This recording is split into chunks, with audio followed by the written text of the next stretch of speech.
Taoiseach, on the state-strained accommodation resources, recently you said that Ireland needs to reduce its supports for Ukrainians to be in line with other EU countries because our generous offers of welfare and accommodation were creating a pull factor for more people to come here than we can actually handle. So my question is, why wasn't this done 2 years ago? I don't think that's a direct quote at all. But no, but it's the gist of more or less what you said. Yeah. Look, the situation is that we've a lot of migration into Ireland at the moment. That's a good thing. We wouldn't have Google, Meta, all the pharmaceutical companies employing so many people, paying so much tax if it wasn't for the fact that we didn't have migration into the country.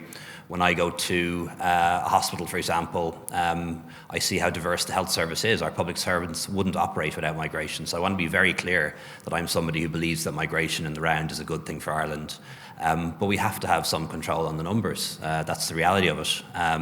And we've seen a huge number of people enter the country in the past 2 years, a lot from Ukraine, and some of those are what we call secondary movements, people who have been in other parts of Western Europe and are now moving on to Ireland.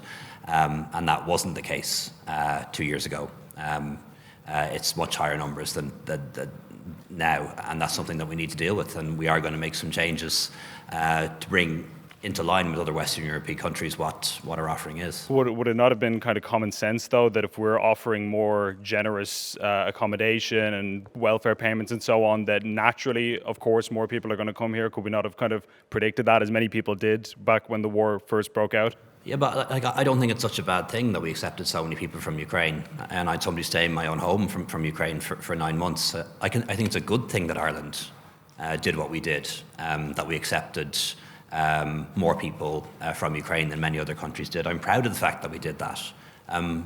But like I've said before, any country can have unlimited compassion. Unfortunately, every country has a limited amount of capacity. And Germany saw that after a huge number of people came from Syria. We've seen that now after a huge number of people who've come from Ukraine.